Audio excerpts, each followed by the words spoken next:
Se armó la trama con Javier González. Todos los miércoles en Onda Cero Puerto Llano. Se armó la trama.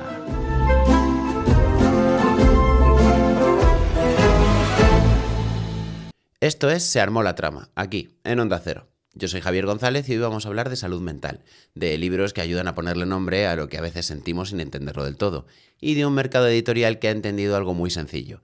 Hay lectores que ya no buscan solo escapar, buscan comprenderse. Y eso, aunque suene menos épico que un dragón, también da para un programa bastante serio. Hoy el radar se asoma a un libro que habla sobre cómo tratarnos mejor sin caer en el azúcar barato. En Cotilleos nos vamos a la intersección entre periodismo, infiltración y sectas. Y en las recomendaciones traemos 3 libros muy distintos, pero unidos por una misma idea. La literatura también puede ser una herramienta para mirar hacia adentro, sin sermones, sin humo y sin venderte la moto con purpurina. Hoy en el radar tenemos Trátate bien, de Marta Panizo, publicado por Zenit en 2025, con 224 páginas. Panizo es psicóloga sanitaria especializada en apego, migraciones, duelo y trauma. Nació en Asturias, ha vivido en varios países y fundó Catarsis Psicología, un espacio online que reúne a más de 30 profesionales. Ese dato no es menor, explica bien desde dónde se escribe y por qué este libro tiene un pie en la clínica y otro en la divulgación. La propuesta del libro es bastante clara, revisar cómo te hablas, cómo te sientes, cómo te cuidas y sobre todo por qué lo haces así. Panizo parte de una idea muy presente en la psicología actual. Muchas de nuestras dificultades adultas no nacen hoy, vienen de antes, de la infancia, de la forma en la que aprendimos a pedir afecto, a poner límites o a sobrevivir al entorno. El libro toma ese punto de partida y lo traduce a un lenguaje comprensible para cualquier lector. No hace falta un máster para seguirlo, hace falta atención y un poco de honestidad, que a veces cuesta más. Aquí no hay recetas milagrosas, y eso ya es una buena noticia. El libro no promete que en 7 pasos vayas a convertirte en una persona luminosa, impecable y perfectamente ordenada, no. Lo que propone es algo más útil. Entender los patrones, reconocer la voz interna con la que uno se castiga, ver de dónde sale esa autoexigencia, distinguir entre cuidarse de verdad y repetir consignas bonitas que no cambian nada. En ese sentido, Trátate bien funciona como libro de autoacompañamiento. No como manual de optimismo express, que es lo que detestamos a día de hoy muchos de nosotros cuando estamos buscando ayuda. Uno de los puntos más interesantes del texto es su forma de hablar del niño interior, sin convertirlo en una consigna vacía. Aquí ese concepto no aparece como una palabra de moda, aparece como una forma de mirar el origen del malestar, de entender por qué a veces reaccionamos como reaccionamos, de reconocer que hay partes de nosotros que aprendieron a sobrevivir mucho antes de que tuviéramos herramientas para revisar nada. Y eso, dicho en serio, le da bastante solidez al libro. A nivel de forma, el libro se mueve en ese territorio tan delicado de la divulgación psicológica. Tiene un lenguaje claro, tiene ritmo, tiene vocación práctica. Y eso importa mucho porque no todos los libros que hablan de salud mental consiguen ser accesibles sin perder seriedad. Aquí Panizo consigue esa mezcla. No escribe para impresionar, escribe para ayudar a entender. Que parece poca cosa, pero no lo es. En un mercado lleno de promesas fáciles, esto ya marca una diferencia. Mi lectura personal es muy simple. Este libro no te pide fe, te pide pausa. Te pide revisar cómo te estás tratando desde hace años. Y eso, aunque no sea tan vistoso como una frase de promoción o una taza bonita, es bastante más serio que una media estantería de superación instantánea. Por eso está hoy en el radar, porque no vende una pose, vende una revisión. Y eso en literatura de bienestar es más que suficiente. En los cotilleos de tinta vamos a hablar de Carles Tamayo y de su libro El dios alucinógeno, un año infiltrado en sectas, publicado por Plaza y Janés en marzo del 2026, el pasado mes. Tamayo nació en Barcelona en 1995, es cineasta y periodista de investigación, y se ha hecho un nombre precisamente por ir donde otros no van. Sus trabajos sobre sectas, desinformación y fallos del sistema judicial han tenido un impacto real y su carrera en YouTube y en formatos audiovisuales ha ido creciendo hasta convertirse en una referencia de investigación divulgativa, con bastante personalidad, por cierto. Además, fue premiado con el Ondas y el Iris por el Cómo cazar a un monstruo. Y en 2024 fundó su productora, Grábalo Todo, SL.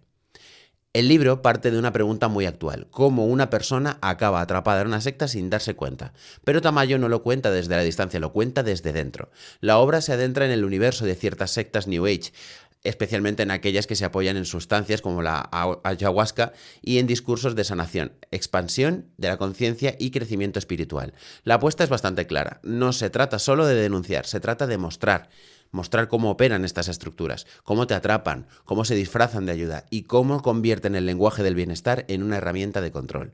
Lo interesante desde el punto de vista editorial es que aquí no se cruzan solamente, digamos, dos tendencias muy potentes. Es que el cruce viene por un lado por el auge del true crime en primera persona y por otro por la creciente demanda de libros que expliquen mecanismos de manipulación emocional.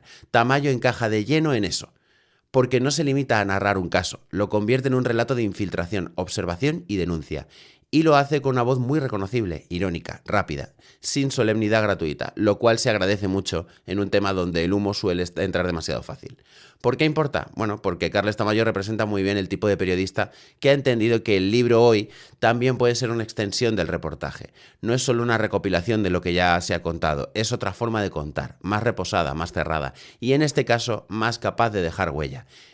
En un momento en el que el lector pide historias que le expliquen el mundo y sus trampas, este libro tiene recorrido. Y lo tiene porque toca una fibra bastante sensible, la necesidad de distinguir entre el cuidado real y la manipulación con estética de bienestar. Eso a día de hoy ya es una cuestión literaria y social a la vez. Sinceramente, yo no tenía ni idea de quién era Carles Tamayo. A mí me llegó el libro por parte de la editorial y pensé, bueno, pues dentro de la parte de autoayuda, autocuidado y tal, pues vamos a echarle un vistazo a todo esto. Y claro, cuando vi lo que había dentro dije, pero ¿cómo no conocía yo a este señor? Si esto es una chulada enorme. O sea, es carne de cotilleo total, por eso están los cotilleos de tinta. Es un chinchorreo premium dentro de lo duro que es todo lo que narra el libro, todo lo que tuvo que vivir esta persona infiltrado en todo esto. Vamos, yo no me imagino, y apuesto por mi cobardía por delante de mi valentía en este sentido. Yo no me habría metido de cabeza en todo eso, ni de broma, y mucho menos después de todo lo que ha visto Carles y nos cuenta en el libro. Sinceramente, si estáis buscando leer algo un poco diferente a lo habitual, incluso dentro del apartado de salud y tal, Carles ha hecho un libro maravilloso que os recomiendo ojear. Pero no es el único que os recomiendo, porque ahora vamos con 3 recomendaciones que son igual o incluso más interesantes, porque estoy teniendo el placer de charlar de tanto en cuando con Annabé Tarrou, que ha escrito La última planta. Es otra persona a la que no conocía, pero que estoy deseando saber más de ella. Annabé nace en Sevilla en el 95, es filóloga hispánica y escritora vocacional, además de una lectora empedernida. La biografía editorial la presenta como alguien que pasó por la Universidad de Sevilla por filología hispánica, por estudios de profesorado y por un recorrido intelectual que incluye lingüística computacional y psicología. Su primer libro, publicado, fue El dios alucinógeno, junto a Carles Tamayo. ¿Os suena? Lo hemos hablado hace un segundo. Y además ahora tenemos La última planta como su primera novela en solitario. La edición de Plaza y Janés tiene 248 páginas y salió el pasado 22 de enero de 2026. La novela presenta como una autoficción. Es en realidad una autoficción en la que la autora, a los 26 años, recibe un diagnóstico de cáncer en la cara. A partir de ahí, el libro se convierte en la enfermedad como literatura, no en consigna, no en moraleja, en literatura.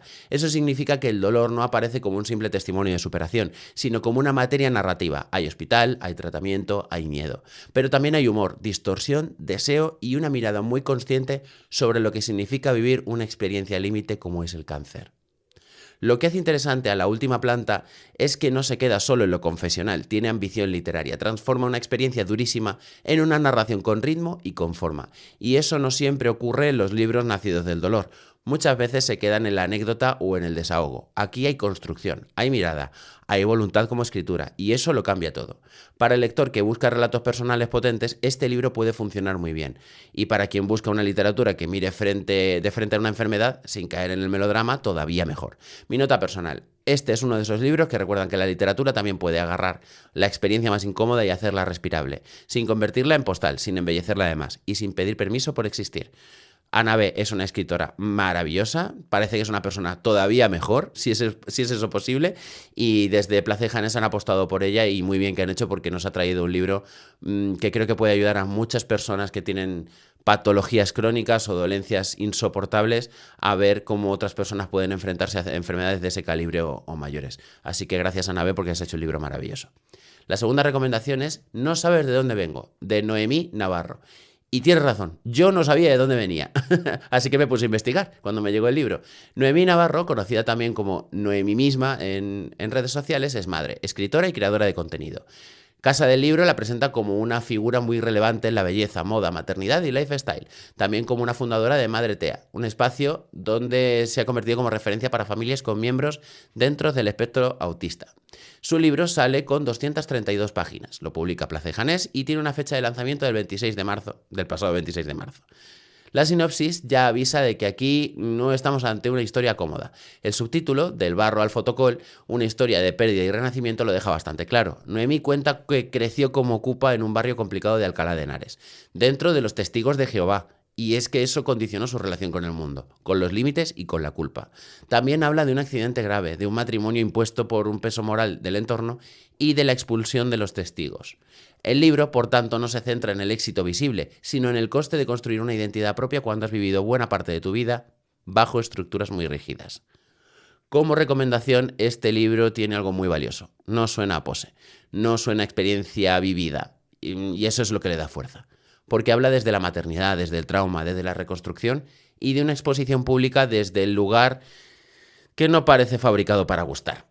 El interés está justo ahí, en cómo una persona que ya era visible en redes convierte esa visibilidad en un relato de fondo, en una historia sobre origen y desarraigo, y también un poco de desarraigo, digámoslo así, en cómo eso puede dialogar con los lectores que buscan algo más que una biografía amable. Mi nota simpática pero sincera es que este libro no es para quienes creen que la vida se ordena sola.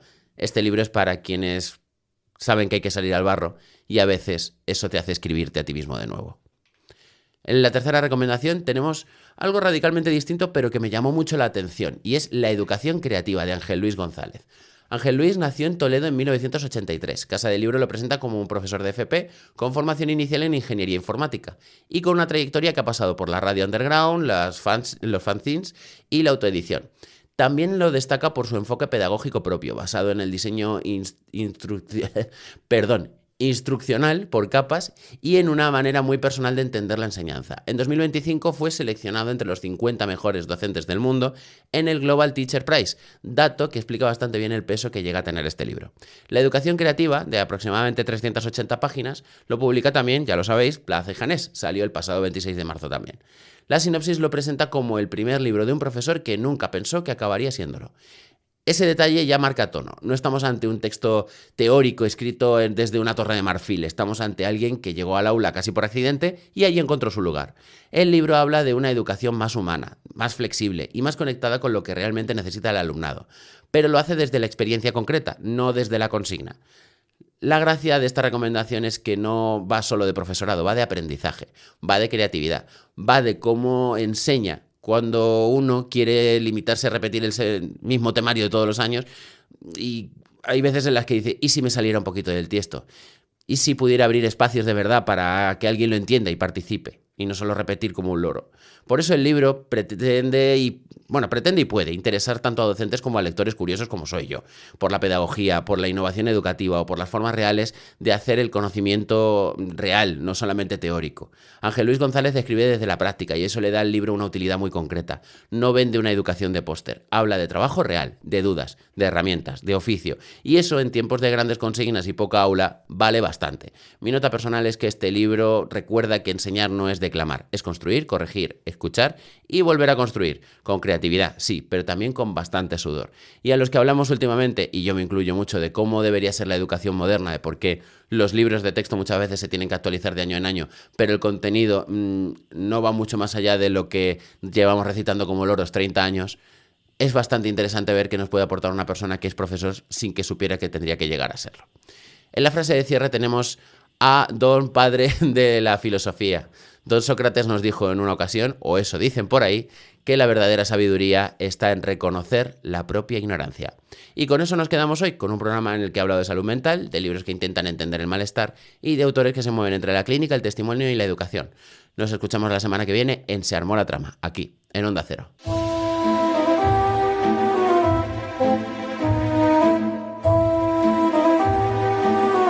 Se armó la trama con Javier González. Todos los miércoles en Onda Cero Puerto Llano. Se armó la trama.